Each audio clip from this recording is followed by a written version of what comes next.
All right, what did you want to get done today? I want to go about a quarter inch off the top, maybe. Quarter inch off the top. And then the same, the low fade, are we doing it with the 0 or the half? The 0. 0. Okay, cool. And then on the beard, you're gonna want to shape it up, square it out. Yeah, not too short, a little bit trim, but. All right, so real quick, guys, just so you get a little bit of a bird's eye view, I have my client laying his head back so you could see where we would start the center section. Usually I'm gonna go ahead and come just a little bit off the center to grab one section this way. That way I have that part, and then I'll grab a little bit of a section here to grab this part as well. And now this piece will serve as my center guide that sets me up for the entire haircut. So this is usually where you want to start your haircut whenever you are going to be doing any type of like comb over, slick back.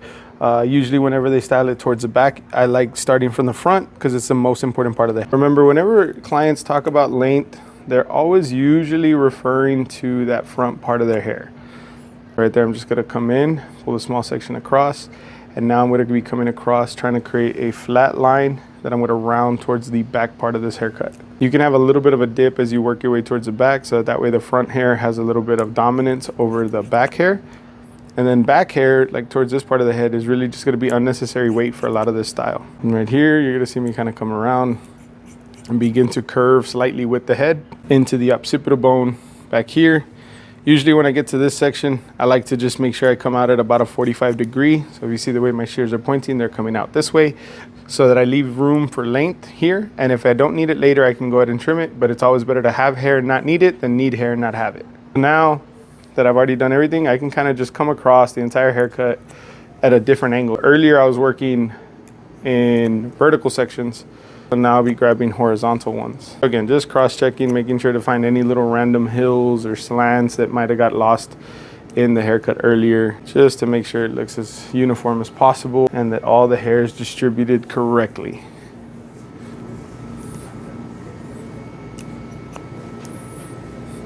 Before I begin the blow dry process, I like to kind of do this while the hair's wet, so that way I know when I blow dry, I'm gonna not have any unnecessary weight. All right, guys, right here I am gonna be using the Helping Hand hairspray from Real Men.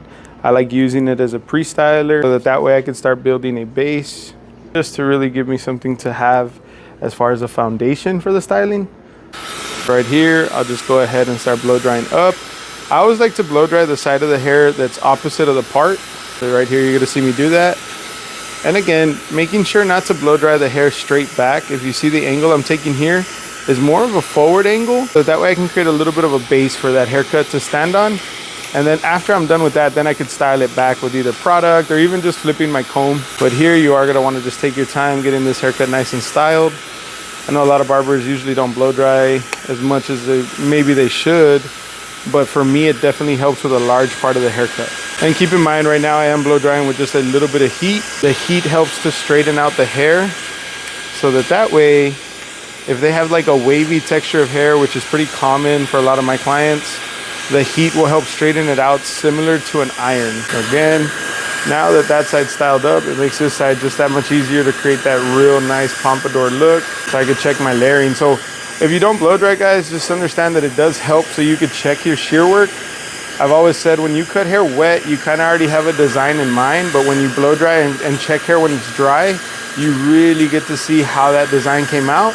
And depending on their hair, you might have to change it. But if you don't blow dry their hair, you wouldn't really know that. Right here, keep in mind, again, guys, this is just Helping Hand hairspray and a little bit of blow drying. But that way now, I can do my haircut and work my way into the top already being cut and styled. All right, so right here, guys, I'm gonna come in with my 1.5 guard. And I'm just gonna start debulking the sides a little bit so I could see what I got going on. And the 1.5 guard for me, guys, has always been my favorite guard to debulk with. It really gives you a good preview of everything that you're doing so that way you don't do anything too drastic into the haircut too early. So if you're doing like a 0 or like a 00 to start, it is something I wouldn't recommend too much of, just because it does, again, kind of create a more drastic line that you can't really fix. I think a 0 is real unforgiving, while a 1.5 is gonna be a lot more forgiving for you. Keep in mind the clipper is open when I'm starting this, and then once I create that nice solid guideline, I can immediately close it and just kind of tighten it up underneath. I recommend doing that. That way you get the most out of your guard right now without having to use the same guard multiple times. All right, so now that that's done, I'm just gonna come in and create my 0 line. Now, when you're doing the 0 line, it doesn't have to be perfect, and I do recommend doing a 0 before a double 0, just so that way it's not such a harsh line to blend out. But when you're marking this line, don't feel that you need to make it perfect. Just spend the right amount of time, because at the end of this haircut, this line shouldn't be here anymore anyway. So just keep that in mind, guys. Don't spend too much time when creating your 0, but try to get it as clean as you can with, again, just considering how long it should take you versus how long you're actually taking. I've seen a lot of barbers that take forever on their 0 lines trying to make it perfect, and it's like, hey man, you're gonna fade that line out anyways.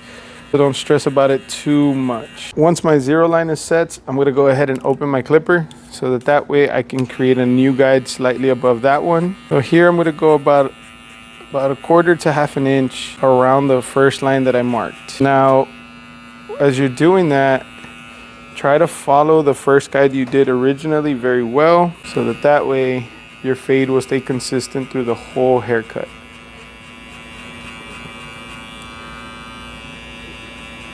And again, this is just the clipper open. I don't really worry about that bottom hair yet. I'll come to that a little bit later on in the haircut. And right here, I'm gonna go ahead and close it up about 2 clicks.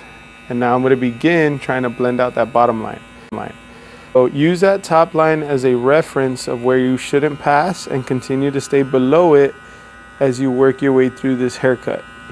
The more you close your lever, the further away from that top line you should be. Right here, I'm gonna close it again, and then continue to slowly work my way down. Again, the more I close it, the further away from that top line I'm staying, and I'm really just trying to blend out that 0 at the bottom, my first original guide, so that I only have 1 line left in this haircut. Right here, I'm gonna go to completely closed, and once you're at completely closed, guys, make sure to just use the corner of your blade, so that way you can try to blend that bottom line out as best as possible without pushing that line any higher.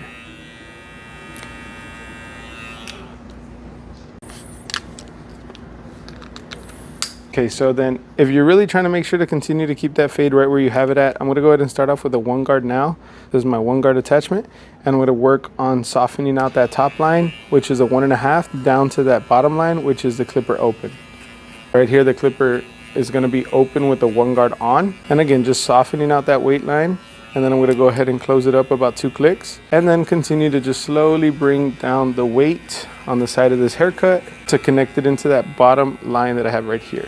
So now I'm going to close it up 2 more clicks. So the clipper I'm using is the JRL. I'll put the link in the description below if you want to order one of these. I like this clipper because it's a lot more quiet than some of my other clippers. For YouTube videos, it has been one that I'm leaning more towards now. And then right here, again, now I'm gonna go down to the final click and really try to push that line as much as I can with it, so that when I come in with my 1/2 guard, which is gonna help me erase that clipper open line, I don't have to worry about doing too much work with the 1/2 guard, and I have a lot more control on my fade as I'm doing it. All right, so now I'm gonna come into my 1/2. I'm gonna start off again with the lever open. You always wanna start off with it open. I'm gonna start working on this line right here. Again, just slowly working my way into it. Remember, guys, you want to come out at a slight outward angle the entire time you're fading. Right there, I'm going to close it up 2 clicks. And again, the more I close it, the closer I stay to that bottom line. Right there. At this point, I'll begin to bring in the beard. So this is why I really don't cut any of this hair off. It kind of helps keep a guide on it for the entire haircut. But right now that I'm going to start lining up the top of this beard, I'm going to use my clipper completely to the most of its ability. Right here, you're going to see me start edging the beard up and work my line into it. And then you're going to slowly see me clean up all the areas as much as I can with this clipper. So right here, again, just cleaning up the hairline just a little bit. And this is what helps me be as efficient as possible when it comes to my haircuts, guys, is when I pick up a clipper, I usually use it to the most of my abilities. Now, just coming around the back, getting all the line that I left originally. So when you're doing your 0 guide, guys, make sure to consider the fact that at some point you are going to come back in with your 00. And you don't want to make the area too tight, so that way you have a lot of room to blend into. All right, so here I'm just going to come in with my clipper over comb. Now remember, when you're creating these angles, you want to just slightly work the hair out. You are just trying to create shape at this point. I don't worry too much about the fade, just because what I'm doing is just shaping the haircut, and then after I'm done shaping it, later on I'll come back and double check my fade, so that if I do need to fade anything out after doing all the clipper over comb around the head, I'll go ahead and get that done later on with my guards. Always working an outward angle, following the natural shape of the head, guys, whenever you are doing any type of clipper over comb. So towards the back of the head right here, I will be using the occipital bone as a guideline of where to continue following, so that way my shaping is always correct. Don't worry too much about the fade more than just creating the shape at this point. If you can get the fade done at the same time, that's awesome. But I've seen a lot of barbers that what they do is they'll try to worry a little too much about the fade at this point, and all I'm trying to do is just get my shape set into the haircut, and I'll worry about the fade shortly after. All right, now that all that's done, I'm gonna go ahead and start working my haircut down. So I'm gonna start off with a much bigger guard. For those that are still kind of learning, this is gonna be my 7 guard. Let's just kind of focus in. I'm gonna go ahead and start off with my 7 guard and just slowly work into the shape of it. Now keep in mind, the 7 is the biggest guard I'm going to be using. I'm not trying to create a line more than just connect into what already exists. So whenever you are doing your 7, be aware of that you're not trying to create a line, you are only trying to connect into it. That way you have a bridge point of where you got to work your way down from. Again, getting it done on both sides. And you don't need to create a line, guys. Just be very aware of that when you're doing the biggest guard you have. You can do an 8. I just prefer to work down the negative numbers, and I'll explain that shortly. Now this is going to be my 5 guard. Probably could have started off with this guard, but for the sake of the video, I just want to show you a little bit of every step you could take depending on the length you're working with. Right here, the 5 guard is the next guard that I go down to. I did skip the 6 guard, and again, I'm going to continue working my way through with all my odd number guards. Again, there's my 3. Now just working that slightly into my 5, so that way I continue to bring down that weight to the original 1.5 guard that I used earlier. And now you can see the haircut slowly starting to come out a lot better, guys. Just continue to trust the process and work your way down. All right, now I'm just gonna go ahead and throw my 2 guard on. Again, starting off with the lever open. And after the 3 guard, like I said, guys, I really don't like to skip guards after that. I feel like anything underneath the 3 is really important. I'll begin to just start off with the clipper open and then slowly close it as I continue to work my way down. This should connect you into your 1.5 guard. If it doesn't, don't worry, you can always use the other guards again. But at least at this point, I haven't had to use any of the guards twice, and I've pretty much been able to do a majority of this haircut. All right, so now that I'm back to my 1.5 guard, this is the first guard that I used twice. Again, the reason I like to reference that, guys, is because if you're using a lot of the guards twice throughout your entire haircut, understand that there's probably ways you could be more efficient. And by doing limitations on yourself as far as how many guards you're using, it is going to help just continue to improve your skills, make you a little quicker. Because again, as a barber, the only thing you sell is time more than anything else. All right, so I'm really starting to like the way this haircut's coming out. Now I'm going to go ahead and just come in with my 1 open and just slowly detail any little areas I see now. And this is what I recommend, guys. Another part of it as well, by limiting your guard usage, is it causes you to really get a lot of the haircut done. And then when you begin to use guards twice, you're really further along in the haircut. Right here, a majority of my haircut's already done, and all I'm doing is really detailing it out with a more completed picture. I see too many barbers that are focusing so much on detailing when a lot of the haircut is still not done yet. So it's hard to really detail into an incompleted picture. Again, just a word of advice, try to use your guards as limited as possible, and then detail whenever you're more completed into the haircut. All right, now that we got a majority of the haircut done, we're gonna go ahead and start blending out the beard. I'm gonna go ahead and start with a bigger guard. I'm gonna do the 3 guard. But usually when I'm cutting hair, I would have normally done this at the same time. I would recommend that as well. But for the sake of the video, I'm doing it a little different. But just so you can do this as you're progressing your way through the haircut. Right here, again, this is just a 3. The rule of thumb, guys, for me is I like to look at the corner of the ear and go to about the nose and try to keep my guards on that same guideline. So right here, you're gonna see me work my 3 here, and then always referencing back to the nose all the way down to the corner of the ear. That way I protect the center of his beard a lot, and I don't take off more weight than I need, but I give myself a transition and a guide for whenever I am blending the beard up into the fade, because right now you are going to be fading backwards. Now I'm going to go down to my 2 guard, and again, just starting off open and always keeping in mind that line of reference that we had earlier. And now I'm just working the top of that line from the ear to the nose, I'm just staying above that every single time, more and more as I do this haircut.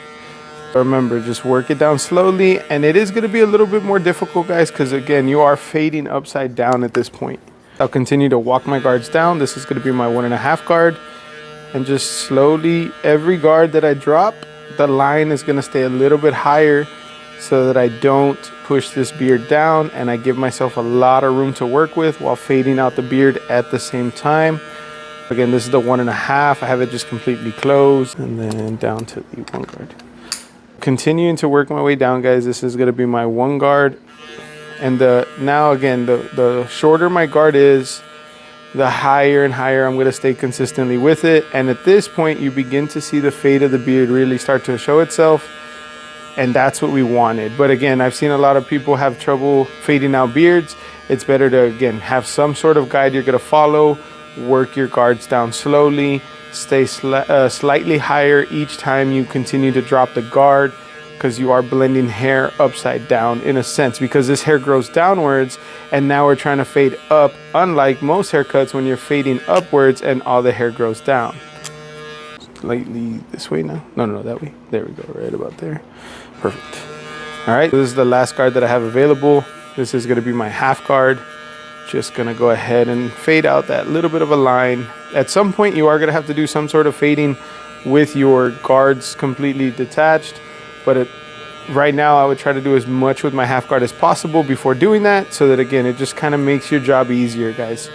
So before you get into any type of work with the clipper by itself, I would be aware to make sure of doing as much as possible with the 1/2 guard first, because it's easier to work with the 0 once everything's been cut down to the most that you can. All right, so now I'm going to come in with my clipper completely by itself, no guards. Look at the angle that I'm taking, just so you could see that slight elevation on the bottom part of this clipper, so that I can get down to the shortest that this clipper allows, which is a 0, without compromising cutting any hair on the bottom that I need for the shape of the beard that I'm trying to create. Again, just working the levers down slowly and getting that beard faded out real nice.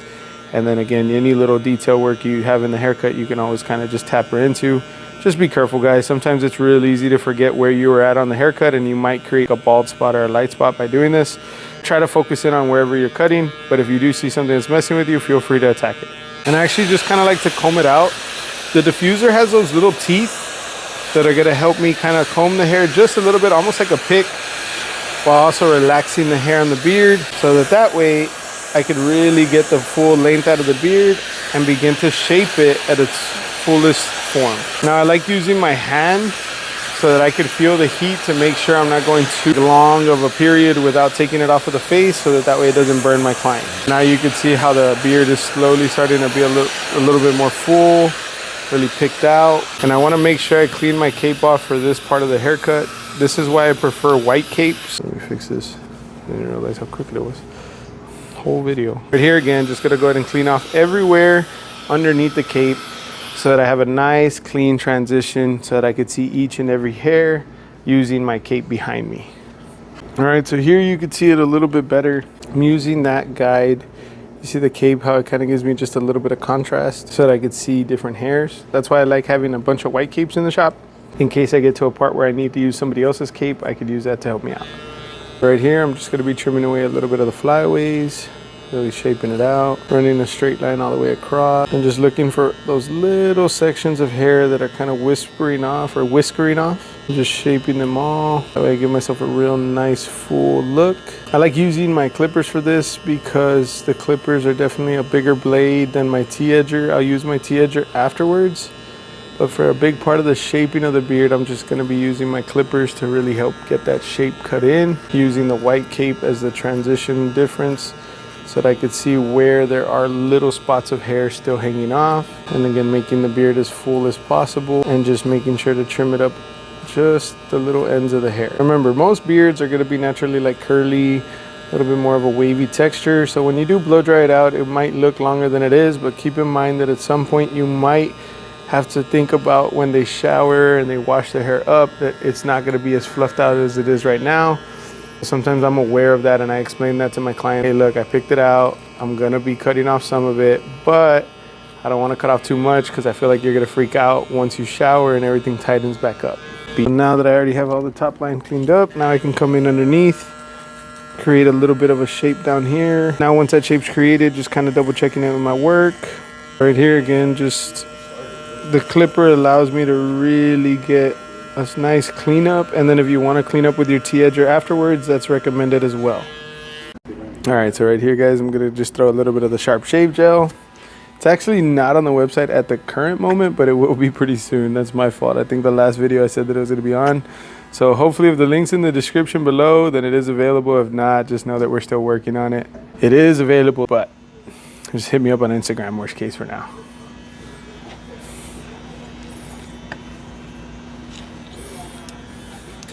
I like applying just a little bit of shave gel anywhere I'm going to be using the razor. Some clients may have sensitive skin, some may not, but it's just always better to play it safe.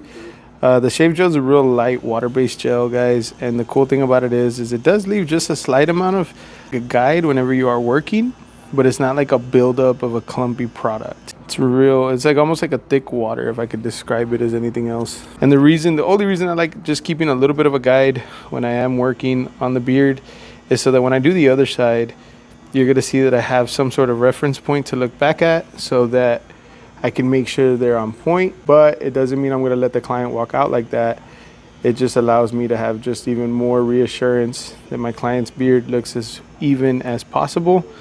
Again, nobody's perfect, but you do want to try to get it to the best of your abilities. With the natural hair, if fibers help you, this is a good time to use them.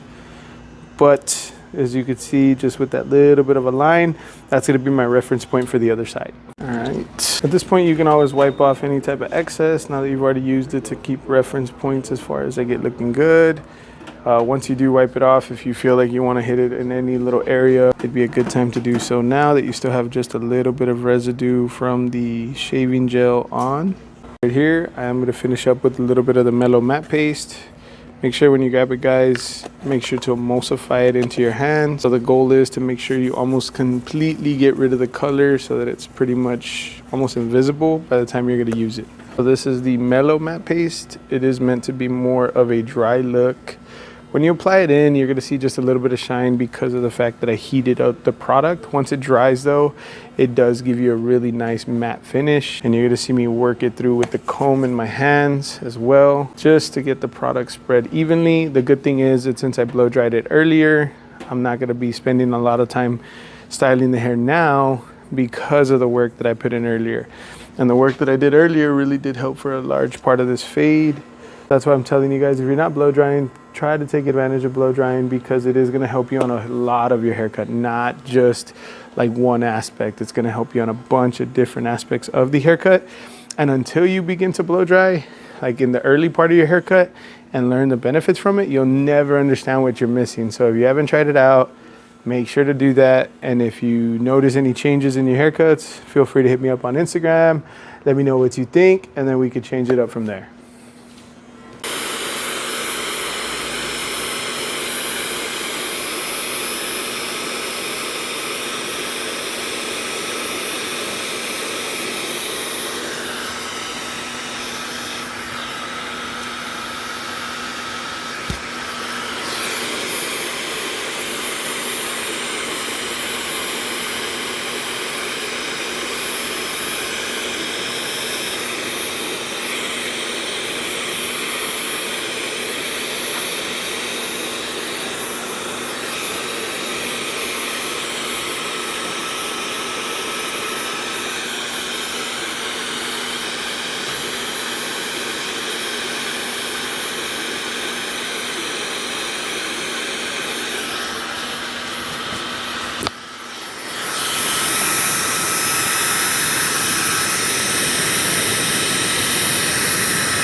If you're really trying to get this look to lock in for the whole day and then get the coolest Instagram photo and stuff like that, you're definitely gonna just want to spray just a little bit of hairspray through it.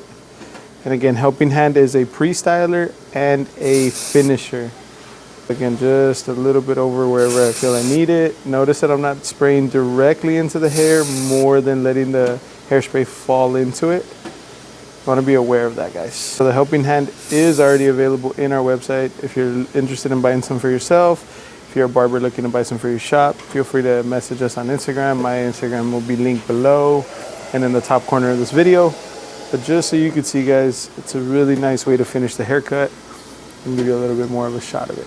Alrighty, guys, here we have the finished look. Just gonna go ahead and work it around slowly just so you can see the way that the haircut stayed.